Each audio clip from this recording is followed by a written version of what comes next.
ಕನ್ನಡ ಚಿತ್ರರಂಗದಲ್ಲಿ ತಮ್ಮದೇ ಅಭಿನಯದ ಮೂಲಕ ಪ್ರೇಕ್ಷಕರನ್ನ ರಂಜಿಸಿದಂಥ ಎಂ.ಕೆ. ಮಠ್ ಅವರು ಲಾಕ್ಡೌನ್ 21 ಡೇಸ್ ಅನ್ನುವಂಥ ಸಿನಿಮಾದಲ್ಲಿ ಅಭಿನಯಿಸ್ತಾ ಇದ್ದಾರೆ. ಅವರ ಪಾತ್ರ ಏನು, ಇದರ ಜೊತೆಗೆ ಟಾಕ್ಸಿಕ್ ಸಿನಿಮಾದಲ್ಲೂ ಕೂಡ ಅವರ ಒಂದು ಅಭಿನಯ ಇದೆ ಅನ್ನುವಂಥದ್ದು ಗೊತ್ತಾಗಿದೆ. ಸೊ ಇದು ಹೌದಾ ಅಲ್ವಾ, ಇದನ್ನು ಅವರಿಂದನೇ ತಿಳ್ಕೊಳ್ಳೋಣ. ಸರ್, ಮೊದಲಿಗೆ ಕಂಗ್ರ್ಯಾಚುಲೇಷನ್ ಸರ್. ಥ್ಯಾಂಕ್ ಯು ಅಮ್ಮ, thank you. Sir, lockdown 21 days ಕೇವಲ ಸಿನಿಮಾ ಅಲ್ಲ, ನಿಮ್ಮ ಲೈಫಿಗೂ ಇದು ತುಂಬ ಹತ್ತಿರ ಆಗಿರುವಂಥ ಒಂದು ಚಿತ್ರ ಅನ್ಕೋತೀನಿ. ಲಾಕ್ಡೌನ್ ಸಮಯದಲ್ಲಿ ನಿಮ್ಮ ಜೀವನ ಸಾಕಷ್ಟು ಏರಿಳಿತಗಳನ್ನು ಕಂಡಿದೆ ಕೂಡ. ಸೊ ಆ ದಿನಗಳನ್ನು ಒನ್ ಟೈಮ್ ನೆನೆಸೋದಾದರೆ ಈ ಒಂದು ಅವಕಾಶ ಸಿಕ್ಕಿರೋದರ ಬಗ್ಗೆ. ಇಲ್ಲ, ಇವರು ಟೈಟಲ್ ನೋಡ್ತಿದ್ದಂಗೆ ನನ್ನ ಕಣ್ಣು ಮುಂದೆ ಹಳೆಯ ಚಿತ್ರಗಳ ಕೊನೆಯ ಫ್ರೇಮಿನ ಹಾಗೆ ಚಕ ಚಕ ಚಕ ಚಕ ಲಾಕ್ಡೌನ್ ದಿನಗಳ ಕಷ್ಟಗಳು, ನಷ್ಟಗಳು, ಸಹಾಯಗಳು, ಸಹಕಾರಗಳೇ ನೆನಪಾದ್ದೆ ಹೊರತು ನನಗೆ ಇದರ ಕತೆ ಏನು ಅಂತ ನಾನು ಕೇಳೋಕ್ಕೆ ಹೋಗಿಲ್ಲ. ಇವತ್ತಿಗೂ ಗೊತ್ತಿಲ್ಲ ನನಗೆ ನನ್ನ ಪಾತ್ರ ಏನು, ನನ್ನ ಕತೆ ಏನು ಅಂತ. ಲಾಕ್ಡೌನ್ 21 ಡೇಸ್ ಅಂತ ಪೋಸ್ಟರ್ ನೋಡಿದ ತಕ್ಷಣ ನಾನು ಒಪ್ಕೊಂಬಿಟ್ಟೆ, ಸರಿ ಕಂಡ ಮಾಡ್ತೀನಿ ನಾನು ಅಂತ. ಸರ್, ನಿಮ್ಮ ಆ ದಿನಗಳು ಲಾಕ್ಡೌನಲ್ಲಿ ಸಂದರ್ಭದಲ್ಲಿ ಸಾಕಷ್ಟು ನೋವುಗಳನ್ನು ನೀವು ಅನುಭವಿಸಿದ್ದೀರಾ. ಸೊ ಅವಕಾಶಕ್ಕಾಗಿರಬಹುದು, ಒಂದಿಷ್ಟು ದಿನ ನೋವುಗಳಲ್ಲೇ ಕಳೆದಿರುವಂಥದ್ದಿದೆ. ಆ ಕ್ಷಣಗಳನ್ನು ನೆನೆಸೋದಾದರೆ ಸರ್. ಬೇಡಮ್ಮ, ಆಗಿರೋ ಗಾಯ ಮಾಯ್ತಾ ಬಂದಿದೆ. ಮತ್ತೆ ಅದನ್ನು ಕೆರೆದು ಋಣ ಮಾಡಿ ಕೀವು ತುಂಬಿಸ್ಕೊಳ್ಳೋದು ಯಾಕ್ತಾಯಿ. ಪ್ರತಿಯೊಂದು ಕ್ಷಣನೂ ಬಹಳ ಬಹಳ ಬಹಳ ನೋವಿನಿಂದ ಕಳೆದಂಥದ್ದು ಇದೆ. ಅದನ್ನು ಮತ್ತೆ ಕೆದಕೋದ್ರಿಂದ ಏನು ಉಪಯೋಗ ಇಲ್ಲ ಅಂತ ಅನ್ನಿಸ್ತಿದೆ. ಗಾಯ ವಾಸಿ ಆಗ್ತಾ ಇದೆ, ವಾಸಿ ಆಗಲಿ ಬಿಡಿ. ಸರ್, ಆ ಟೈಮಲ್ಲಿ ಅವಕಾಶಗಳು ಕಮ್ಮಿ ಆಗಿತ್ತು, ಬಟ್ ಪ್ರಸ್ತುತ ಅವಕಾಶಗಳು ಹೇಗೆ ಹರಸಿ ಬರ್ತಾ ಇದೆ ನಿಮಗೆ ಅಂತ? ನನಗೆ ಈಗಲೂ ಲಾಕ್ಡೌನ್ ಅಮ್ಮ. ಕಳೆದ 2.5 ವರ್ಷಗಳಿಂದ ನಾನು ಲಾಕ್ಡೌನಲ್ಲೇ ಇದ್ದ ಹಾಗೆ ಇದ್ದೀನಿ. ಲಾಕ್ಡೌನ್ ಅಲ್ಲಿ ಮುಗೀತು, ಕೊರೋನಾಗೆ ಲಾಕ್ಡೌನ್ ಮುಗೀತು, ನನಗೆ ಲಾಕ್ಡೌನ್ ಇನ್ನೂ ಮುಗಿದಿಲ್ಲ. ನಾನಿನ್ನೂ ಲಾಕ್ಡೌನಲ್ಲೇ ಇದ್ದೇನೆ. ಅದು ಯಾಕೆ ಹೀಗಾಯಿತು ನನಗೂ ಗೊತ್ತಿಲ್ಲ. ಕಳೆದ ಬಹುಶಃ ಒಂದು 2.5 ವರ್ಷಗಳಿಂದ ನಾನು ಊರಲ್ಲೇ ಸೆಟ್ಲಾಗಿದ್ದೀನಿ. ಅಪರೂಪಕ್ಕೊಮ್ಮೊಮ್ಮೆ ನಮ್ಮ ಸೀರಿಯಲ್ ತಂಡದವರು ಕರೀತಾರೆ, ಹೋಗಿ ಪಾತ್ರ ಮಾಡಿ ಬರ್ತೀನಿ. ಅದು ಸ್ವಾಮೀಜಿ ಪಾತ್ರ, ಶುಭಸ್ಯ ಶೀಘ್ರಂ ಅಷ್ಟೇ. ಸಿನಿಮಾದಲ್ಲಿ ಯಾರು ಅವಕಾಶ ಕೊಡ್ತಿಲ್ಲ. ತುಂಬ ದಿನಗಳ ನಂತರ ಇದರಲ್ಲೊಂದು ಅವಕಾಶ ಸಿಕ್ಕಿದೆ. ಗೊತ್ತಿಲ್ಲ ಎಷ್ಟು ದಿನ ಬರುತ್ತೆ ಅಂತ, ಮಾಡಬೇಕು ಅಂತ ಇದ್ದೇನೆ. ಸರ್, ಜೀವನ ಹೇಗಿದೆ ಸರ್? ತುಂಬ ಅಂದರೆ ಅವಕಾಶಗಳು ಇಲ್ಲ, ಸೊ ಸಪೋರ್ಟಿವ್ ಆಗಿ ಯಾರು ಅನ್ನುವಂಥದ್ದು ಇಲ್ಲ. ಸದ್ಯದ ಪರಿಸ್ಥಿತಿ ಹೇಗಿದೆ ನಿಮ್ಮ ಜೀವನದ್ದು? ಹೇಳ್ಕೊಂಡು ಏನು ಉಪಯೋಗಮ್ಮ. ನನಗೆ ದೀಪಿಕಾ ಅಂತ ಆ್ಯಂಕರ್ ಒಬ್ಬರು ಇದ್ರು, ನನ್ನ ಮಗಳು. ನೀವಲ್ಲ, ಬಹುಶಃ 1.5 ವರ್ಷದ ಹಿಂದೆ ಅವರು ನನಗೆ ಯಾವುದೋ ಒಂದು ಇಂಟರ್ವ್ಯೂಗೆ ಫೋನ್ ಮಾಡಿದಾಗ, ನೀವು ಮೈಕ್ ತೆಗಿ ಹಾಗಿಲ್ಲ, ಇಂಟರ್ವ್ಯೂಗೆ ಅಂತ ಫೋನ್ ಮಾಡಿದಾಗ ಸರಿ ಮಾಡ್ತೀನಿ ಅಂತಂದೆ. ಸಂಜೆ ಅಷ್ಟೊತ್ತಿಗೆ ಕಾಲ್ ಬಂತು. ಕಾಲ್ ರಿಸೀವ್ ಮಾಡ್ತಿದ್ದೀನಿ, ರಿಸೀವ್ ಆಗ್ತಿಲ್ಲ. ಅಂದರೆ ನೆಟ್ ಕಾಲ್ ರಿಸೀವ್ ಆಗ್ತಿಲ್ಲ, ನೆಟ್ ಖಾಲಿಯಾಗಿದೆ, ರೀಚಾರ್ಜ್ ಮಾಡೋಕ್ಕೆ ದುಡ್ಡಿಲ್ಲ. ಯೋಚನೆ ಮಾಡ್ತೀರಮ್ಮ, ಒಬ್ಬ ನಟ, ರಾಜ್ಯ ಪ್ರಶಸ್ತಿ ಪಡೆದಂಥ ನಟ, ಕಳೆದ ಸುಮಾರು 26 ವರ್ಷಗಳಿಂದ ಇಂಡಸ್ಟ್ರಿಯಲ್ಲಿ ಇರುವಂಥ ನಟನ ಮೊಬೈಲ್ ರೀಚಾರ್ಜ್ ಮಾಡೋದಕ್ಕೆ ದುಡ್ಡು ಇರಲಿಲ್ಲ ಅಂದರೆ ಯಾರಾದರೂ ನಂಬ್ತಾರ? ಇಲ್ಲ. ನಾನು ಅದನ್ನು ದೀಪಿಕಾ ನನ್ನ ಮಗಳಿಗೆ ಮೆಸೇಜ್ ಮಾಡಿದೆ, ಮಗಳೇ ನನಗೆ ಇಂಟರ್ವ್ಯೂಲಿ ಭಾಗವಹಿಸೋಕ್ಕೆ ಆಗಲ್ಲ ಅಂತ. ಆಗ ಅವರು ನನ್ನ ಅಕೌಂಟಿಗೆ ಒಂದಷ್ಟು ದುಡ್ಡು ಹಾಕಿದ್ರಮ್ಮ. ನಾನು ಅಕಸ್ಮಾತ್ ಕೆಲಸದಲ್ಲಿ ಇದ್ದಿದ್ದರೆ, ನನಗೆ ಬೇರೆ ಏನಾದರೂ ಉದ್ಯೋಗ ಇದ್ದಿದ್ದರೆ ನಾನು ನನ್ನ ಮಗಳ ಹತ್ರ ಹೇಳ್ತಿದ್ನ, ಅಮ್ಮ ರೀಚಾರ್ಜ್ ಮಾಡೋಕ್ಕೆ ದುಡ್ಡಿಲ್ಲ ಕಂದ ಅಂತ. ನಾನು ಅವ್ರು ದುಡ್ಡು ಕಳಿಸ್ತಾರೆ ಅಂತ ಹೇಳಿದ್ದಲ್ಲ, ನಾನು ಹೇಳಿದ್ದು. ಅದರ ತಕ್ಷಣ ಅವ್ರು ರೀಚಾರ್ಜ್ ಮಾಡಿಸ್ಕೊಳ್ಳಿ ಸರ್ ಅಂತ ದುಡ್ಡು ಕಳಿಸಿದ್ರು. ನಾನು ರೀಚಾರ್ಜ್ ಮಾಡಿಸ್ಲಿಲ್ಲ ಪೂರ್ತಿ, ಒಂದು ಸ್ವಲ್ಪ ರೀಚಾರ್ಜ್ ಮಾಡಿಸ್ದೆ. ಆಮೇಲೆ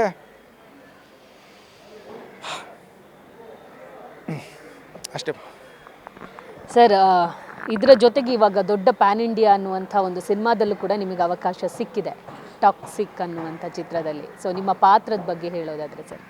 ಆಮೇಲೆ ನಾನು ಕುರುಡ, ಪಿಯಾನೋ ಹಿಂಗೆ ಹಿಡ್ಕೊಂಡು ಬಾರಿಸ್ತಾರೆ. ಆಮೇಲೆ ಊದೋದು, ತುತ್ತೂರಿ ಅಲ್ಲ, ಅದನ್ನು ಸ್ಯಾಕ್ಸೋಫೋನ್ ಊದುವಂಥ ಒಬ್ಬ ಕುರುಡ.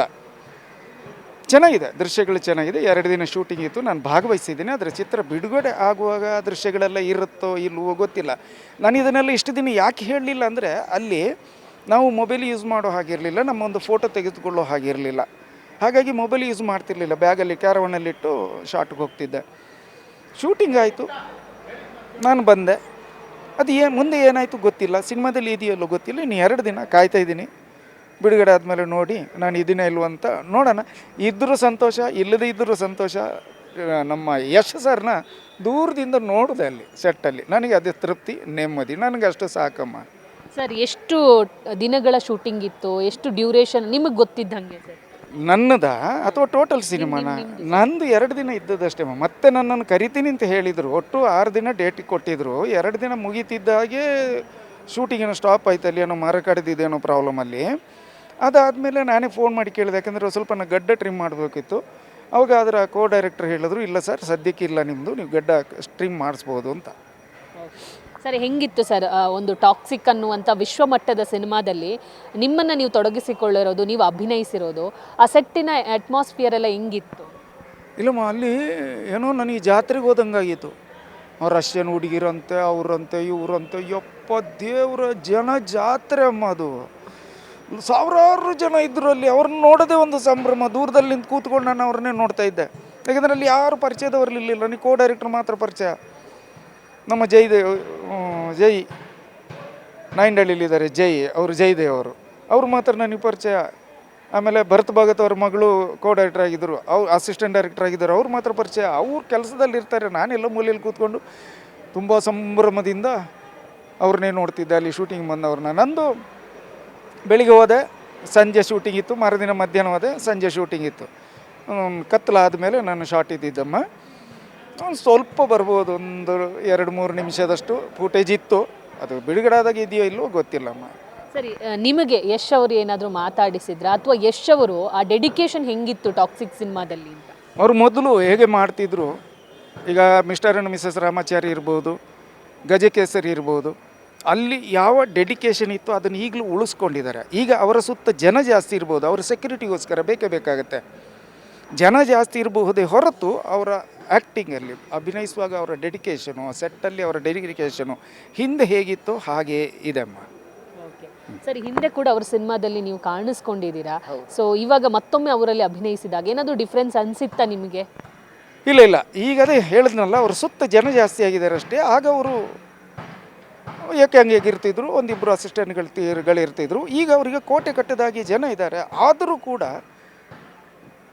ಅವರು ಪಾತ್ರ ಮಾಡೋಗಾಗಲಿ, ಅವ್ರ ವರ್ತನೆಯಲ್ಲಾಗಲಿ ಯಾವುದೋ ವ್ಯತ್ಯಾಸ ಇಲ್ಲ. ಆದರೆ ಟಾಕ್ಸಿಕ್ ಮಾಡುವಾಗ ನನಗೆ ಅವ್ರ ಹತ್ರ ನೇರವಾಗಿ ಮಾತಾಡೋಕ್ಕೆ ಆಗಿಲ್ಲ. ಅವ್ರದ್ದು ನಂದು ನೇರ ಶಾಟ್ ಇರಲಿಲ್ಲ. ನಮ್ಮದು ಮಾಡಿ ಮುಗಿಸಿದ ಮೇಲೆ ಅವ್ರದ್ದು ತಗೊಂಡ್ರು ಅಂತ ಕಾಣುತ್ತೆ. ಗೀತು ಮೋಹನ್ ದಾಸ್ ಅವರು ತುಂಬ ಅದ್ಭುತವಾದಂಥ ನಿರ್ದೇಶಕಿ, ಒಳ್ಳೆಯದಾಗತ್ತಮ್ಮ. ನಿಮ್ಗೆ ಯಾರ ಜೊತೆಗಿತ್ತು ಸರ್ ಆ್ಯಕ್ಟಿಂಗ್, ನಿಮ್ಮ ಕಾಂಬಿನೇಷನ್? ಎಲ್ಲ ಒಂದು ಸ್ಟ್ರೀಟಲ್ಲಿ ನಾನು ಪಿಯಾನೋ ಬಾರಿಸ್ತಿರ್ತೀನಿ. ಆಗ ಅಲ್ಲಿ ಯಶ್ ಅವರು ದೂರದಲ್ಲಿ ನಡ್ಕೊಂಡು ಹೋಗುವಂಥದ್ದು ಅಂಥ ದೃಶ್ಯ ಇತ್ತಮ್ಮ. ಓಕೆ ಸರ್, ಇದರ ಜೊತೆಗೆ ಒಬ್ಬ ಕನ್ನಡದ ಹುಡುಗ ವಿಶ್ವಮಟ್ಟದಲ್ಲಿ ಗಮನ ಸೆಳೀತಾ ಇರುವಂಥದ್ದು, ಸಾಧನೆ ಮಾಡಿರುವಂಥದ್ದು, ಇಡೀ ಚಿತ್ರರಂಗ ಅವ್ರನ್ನ ತಿರುಗಿ ನೋಡ್ತಾ ಇದೆ. ಈ ಬೆಳವಣಿಗೆ ಬಗ್ಗೆ, ಯಶ್ ಅವರ ಬಗ್ಗೆ ನೀವೇನು ಹೇಳಕ್ಕೆ ಇಷ್ಟಪಡ್ತೀರಾ ಅಂತ? ಅಮ್ಮ, ಅವರು ತುಂಬ ಕಷ್ಟಪಟ್ಟಿದ್ದಾರೆ. ಅವರು ದಿಢೀರ್ನೇ ನಾಯಕ ನಟ ಆದವರು ಅಲ್ಲ, ದಿಢೀರ್ನೇ ಅವರು ಸೂಪರ್ ಸ್ಟಾರ್ ಆದವರಲ್ಲ, ದಿಢೀರ್ನೇ ಪ್ಯಾನ್ ಇಂಡಿಯಾ ಸಿನಿಮಾ ಮಾಡಿದವರು ಅಲ್ಲ. ಬಹಳ ಕಷ್ಟಪಟ್ಟು ಬೆಳೆದು ಬಂದವರು, ಹಂತ ಹಂತವಾಗಿ ಮೇಲೆ ಬಂದವರು, ಒಂದೇ ಸಲ ನಕ್ಷತ್ರಕ್ಕೆ ಕೈ ಹಾಕಿದವರಲ್ಲ. ಅಂಥ ಒಬ್ಬ ಹುಡುಗ ಈ ಮಟ್ಟಕ್ಕೆ ಬೆಳೆದಿರೋದು ತುಂಬ ಖುಷಿ ಕೊಡುತ್ತಮ್ಮ. ಅವರಲ್ಲಿ ಒಂದು ಚೂರು ಬದಲಾವಣೆ ಇಲ್ಲ, ಮೊದಲು ಹೇಗಿದ್ದರು ಹಾಗೇ ಇದ್ದಾರೆ. ಸರ್, ಇನ್ನೊಂದು ಮಾತು, ಒಂದು ಸುದ್ದಿ ಹರಿದಾಡ್ತಾ ಇತ್ತು, MK ಮಠ ಅವರು ದರ್ಶನ್ ಅಭಿಮಾನಿ, ಅವರಿಗೆ ಲಕ್ಷ ಸಹಾಯ ಮಾಡಿದ್ದಾರೆ ಅಂತ. ಸೊ ಈ ಸಂದರ್ಭದಲ್ಲಿ ನೀವು ಸಿಕ್ಕಿದ್ದೀರಾ, ಇದ್ರ ಬಗ್ಗೆ ಹೇಳೋದಿದ್ರೆ? ಎಷ್ಟು ಲಕ್ಷ ಅಂತ ಅಲ್ಲಿ ಗೊತ್ತಿಲ್ಲ ಸರ್, ಲಕ್ಷ ಅಂತ ಗೊತ್ತಲ್ಲ. ಕೊಡ್ತೀವಿ ಅಂತ ಹೇಳಿದರು, ಸಹಾಯ ಮಾಡ್ತೀವಿ ಅಂತ ಹೇಳಿದರು. ಎಲ್ಲೋ ಎಂಟ್ರಿ ಬಂದಾಗ ಯೂಟ್ಯೂಬಲ್ಲಿ ಅಲ್ಲಿ ಇಲ್ಲಿ ಎಲ್ಲ ಬೇಡ, ಅದ್ರ ಬಗ್ಗೆ ಮಾತಾಡೋದು ಬೇಡ ಅಂತ ಅನ್ನಿಸ್ತದೆ. ಸಹಾಯ ಮಾಡಿದಿದ್ರೆ ನಾನು ಈಗಲೇ ನಿಮ್ಮ ಹತ್ರ ಹೇಳ್ತಿದ್ದೆ ಅಲ್ಲಮ್ಮ. ನಂಬಿಕೆ ಇದೆ, ವಿಶ್ವಾಸ ಇದೆ, ಭರವಸೆ ಇದೆ. ಅವರು ದರ್ಶನ ಅಭಿಮಾನಿಗಳು ಸಹಾಯ ಮಾಡಲಿ ಅಂತ ಹೇಳಿ ನಾನು ದರ್ಶನ್ ಅವರ ಪರವಾಗಿ ನಿಂತಿರೋದಲ್ಲ. ದರ್ಶನ್ ಅವರು ಅಂಥ ತಪ್ಪು ಕೆಲಸ ಮಾಡಿಲ್ಲ ಅನ್ನೋ ಸತ್ಯ ನನಗೆ ಗೊತ್ತಿರೋದರಿಂದ ನಾನು ಅವ್ರ ಪರವಾಗಿ ನಿಂತಿರೋದು. ಯಾರೋ ತುಂಬ ಜನ ಫೋನ್ ಮಾಡಿ ಕೇಳ್ತಾರೆ, ಸರ್ ದರ್ಶನ್ ಅವರ ಅಭಿಮಾನಿಗಳು ಅಷ್ಟು ಕೊಟ್ಟರಂತೆ ಇಷ್ಟು ಕೊಟ್ಟರಂತೆ ನಿಜಾನ ಅಂತ. ಇನ್ನು ಮುಂದೆ ಅಂಥ ಮಾತುಗಳನ್ನೆಲ್ಲ ರೆಕಾರ್ಡ್ ಮಾಡಿಕೊಂಡು ಅದಕ್ಕೆ ಸಂಬಂಧಪಟ್ಟವರಿಗೆ ಕಳಿಸ್ಬೇಕು ಅಂತ ಇದ್ದೀನಿ. ಇಲ್ಲಮ್ಮ, ನೀವು ಇಲ್ಲ, ಅಂಥದ್ದು ಯಾವುದು ಘಟನೆ ನಡೆದಿಲ್ಲಮ್ಮ. ಓಕೆ, ಒಳ್ಳೆಯದಾಗಲಿ ಸರ್. ಇನ್ನಾದರೂ ಒಂದಿಷ್ಟು ಕನ್ನಡ ಚಿತ್ರರಂಗದ ಕಲಾವಿದರು ನಿಮ್ಮನ್ನು ಗುರುತಿಸಿ ಇನ್ನಷ್ಟು ಅವಕಾಶ ಕೊಡಲಿ ಅನ್ನೋದೇ ನಮ್ಮ ಆಶಯ ಸರ್. ಥ್ಯಾಂಕ್ ಯು ಮಾ. ಕೊನೆಯದಾಗಿ ಒಂದು ಸತ್ಯ ಹೇಳಬೇಕಮ್ಮ. ನನಗೆ ಹೇಳಿದ್ನಲ್ಲ, ನನಗೆ ರೀಚಾರ್ಜ್ ಮಾಡಲಿಕ್ಕೂ ಬೇಡ ಸರ್, ಇರಲಿ ಸರ್. ನೋಡಿದ್ರಲ್ಲ ವೀಕ್ಷಕರೇ, ಇದಿಷ್ಟು ಒಬ್ಬ ಹಿರಿಯ ಕಲಾವಿದರಾಗಿರುವಂಥ MK ಮಠ್ ಅವರ ಮಾತು. ಅವರು ಈಗಾಗಲೇ ಯಶ್ ಅವರ ಜೊತೆ ಟಾಕ್ಸಿಕ್ ಸಿನಿಮಾದಲ್ಲೂ ಒಂದು ಚಿಕ್ಕ ಪಾತ್ರವನ್ನು ಮಾಡಿದ್ದೀನಿ ಅನ್ನುವಂಥ ಮಾತನ್ನು ಕೂಡ ಹೇಳಿದ್ದಾರೆ. ಇದರ ಜೊತೆಗೆ ಇನ್ನಷ್ಟು ಅವರಿಗೆ ಅವಕಾಶಗಳು ಕನ್ನಡ ಚಿತ್ರರಂಗದಲ್ಲಿ ಬೇಕಾಗಿದೆ ಅನ್ನುವಂಥ ಒಂದು ಆಶಯವನ್ನು ಕೂಡ ಅವರು ವ್ಯಕ್ತಪಡಿಸಿದ್ದಾರೆ. ಕ್ಯಾಮರಾ ಪರ್ಸನ್ ಜಯನ್ ಜೊತೆ ದೀಪಿಕಾ, ಪವರ್ ಟಿವಿ, ಬೆಂಗಳೂರು.